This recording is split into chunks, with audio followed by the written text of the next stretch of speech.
What's going on, guys? Well, I've been up all morning outside working and stuff, and I stopped to go ahead and do some laundry. The sun's out. It's a great time to do laundry since we run off batteries and solar. So I thought, hey, you know what? I'm going to go ahead and share with you guys our off-grid laundry room that we got here. It's pretty cool. It works good. And the best part is the actual laundry room that I built was absolutely free. But we didn't always have this fancy high-end laundry room that you see behind me here. We started out doing laundry, or I should say I started out. I do all the laundry around here. Anyways, I started doing laundry outside with our small little washer that we've had traveling around with us for the last 3.5, 4 years.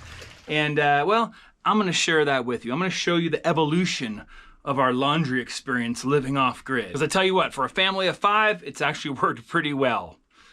Pretty well for them because I do all the laundry. And I will be uploading this video with Connecten Internet. If you are in the market for some reliable high-speed internet, check out Connecten Internet. Whether you're traveling the country like we did the last 3.5 years, or you're on your off-grid homestead in the middle of absolutely nowhere, it's been working really good for us. Check out the video link in the description below, and there is a promo code if you want to save 35 bucks. All right, well now I'm going to show you how my family of 5 has been doing laundry off-grid for the past year and how well it's worked. All right, so this is what I got going on here. I have these 2 tanks right here. The tank on the left over here, this is the one I have hooked up that I fill the trailer up with. I call it the house tank.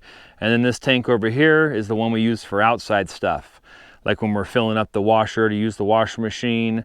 This is what I do to water the plant or the trees that we've got growing right now.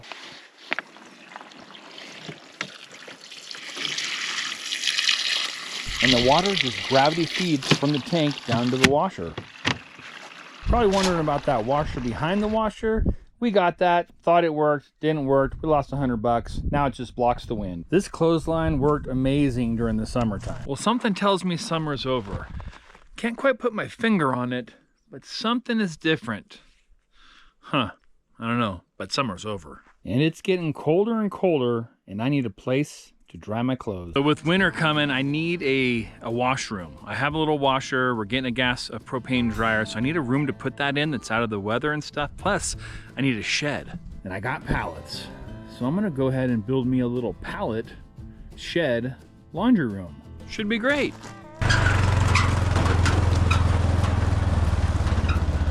So I got a pile of scrap lumber that I'm able to go to and pick out some stuff. So my thoughts are, I'm going to screw all the corners together on the pallets. Then I'm going to kind of frame the outside of them with these 2x6s and 2x4s.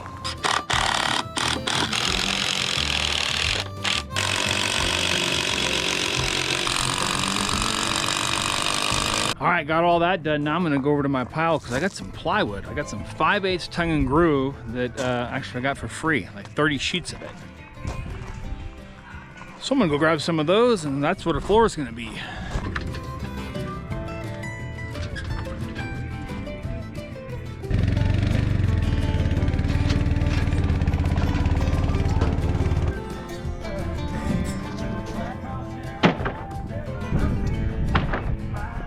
So one of the reasons that the plywood was free to me was because it was at my brother's job, and they sent out a unit of plywood. A lot of the plywood was either not the right length, like less than 8 feet, or had some type of defectiveness. So anyways, they just said, hey, get rid of that, we'll send you a whole new shipment. So my brother's boss knew we were building out here and said, hey, go ahead and take it. So that's what I did, but I got stuff like this. That board's just under 8 feet. And then this one here, look at this one. But that's okay, it was free, so we'll make do. Plywood is on. All right. Well, now I got a floor.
So I think I'm changing up the build idea a little bit, meaning that first wall there, I like framed up like that, like you saw. I'm thinking about doing the other walls with the pallets just sitting on here and then like running 2x6s up above here. So kind of like a wall all the way around of just pallets. I'm just trying to do with what I have because I only have a certain amount of old used lumber to do this project with. Again, this is just a temporary laundry room type thing. I can move this thing around later. But with the supplies that I have and what I need to put into this, I think this other way will actually work out good. I'll leave that wall how it is. But I think that's going to work going forward with the rest of these walls.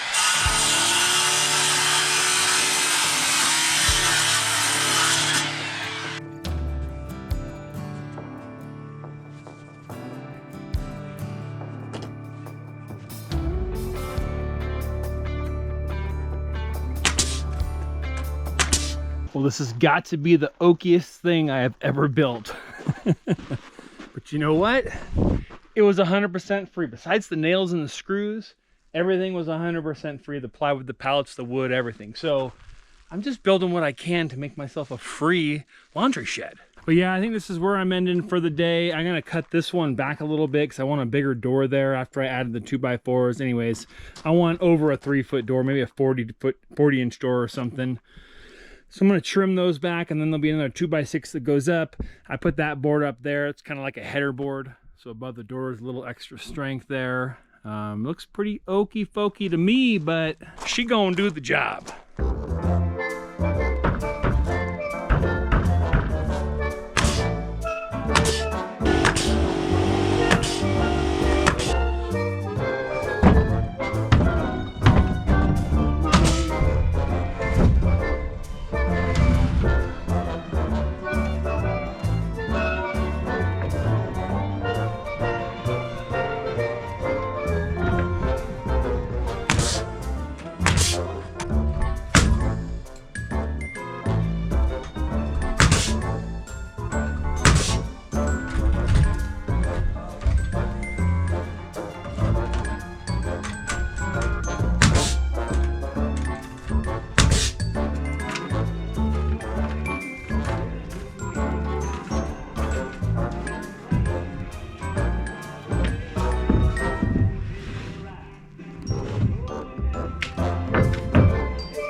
Made this water tank stand.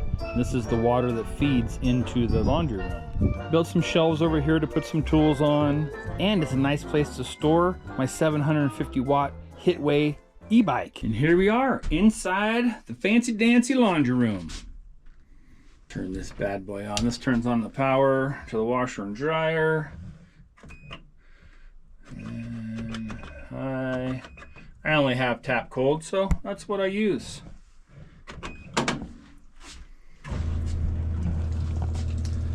That sound back there is the pump that's behind the insulation right there. That brings water from the water tank into the washer.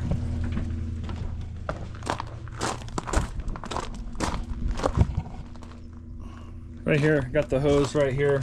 This goes into that pump inside there. Then I also, this hose here also runs our swamp cooler. It just gravity feeds our swamp cooler to the house, or the fifth wheel. Underneath my water tank right here, I have like a little greenhouse. I was growing some trees and it started getting winter time. And anyways, it seemed like I didn't get something soon enough and they died. And anyways, I put them in here, made it. And then I just, like a week ago, they've been in here for like 3 months. A week ago, I looked in here and boom, like 4 of them are starting to grow now. Awesome. There's that little old washer right there. Here's the drain. Got the exhaust for the dryer right there, but here's the water drain that comes around. And this actually goes into my holding tank here. This guy is where I collect all that water, and then I use that water. I have a little sluice box that I use it on. And anyways, I'm going to use it with the sprinkler system to water and stuff as well. Having this water to feed my sluice box is crucial, because that's how I make all the money around here. And finding gold has been going so well, it has allowed me to build anything I could dream of if I can get all the material for free. And it's awesome that these guys work off of our battery that we have. I have a 460 amp hour lithium battery. I have about 815 watts of solar, which isn't a whole lot actually, and we have a 3000 watt inverter. That's what powers our whole house, the fifth wheel. And anyways, I can run the washer off it and the dryer. But the dryer is propane. I don't produce enough power to have a 220 dryer, so I got a propane dryer.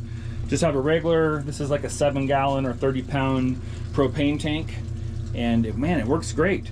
Now this, if you do this setup and want to go off one of these small tanks, do your research. You do have to get a special regulator valve here. I don't remember what it was. I just know when I did the research and took a specific one, so I ordered this one specifically to go off a smaller bottle to a dryer. Because apparently you can't just use like the ones that come on barbecues and things like that that normally hook up to a smaller tank. I guess those don't work for whatever reason. And anyways, there's a specific, whatever, there's numbers on there that mean something that I just ordered what it said to order. So, and this thing came from the factory as a natural gas dryer, so I had to buy a conversion kit and tear this thing apart, put the little orifice in. Oh man, it works great. And then not only is it the laundry room, but it's like my little storage shed. I don't have a garage or anything right now, so this is just where I store some of my tools and things like that. I have a box trailer also that's basically my garage from when we sold our house and moved. My whole garage is packed up in there, but I have some stuff, you know, stuff I use a lot, handy. And but man, this whole room has been awesome to have. Let me tell you, it's a little chilly when you're outside in the snow doing laundry. And I had to do that many times. And it was probably after the second time I did laundry in the snow, I was like, you know what? I gotta build something ASAP. And I had a pile of pallets, so you know what? I constructed this fine redneck contraption of a laundry shed, and it's been fantastic. All right, well, that's gonna do it for today, guys. I just wanted to share with you guys my little off-grid laundry room that I got going on here that's been working fantastic for us. So, you know, I like seeing things out there sometimes that are a little bit different, you know, give you some ideas to do stuff. And this is absolutely nothing fancy at all. My free redneck shed that I got, man, I'm living large. All right, guys, we'll catch you on the next video. Have a good one. Left the big city for the simple country life. Found myself a woman that it took for me to be my wife. I was working on the ground come the sun up to sundown. Hey, I'm trying to make a reputation for a man inside this town. Hard as I try, maybe I just can't. I ain't no up and kinda leaving me. She kissed me one time and she took my heart. Baby, you can love me, you can leave me, I'm a honky-tonk star. Yeah, I'm a honky-tonk star.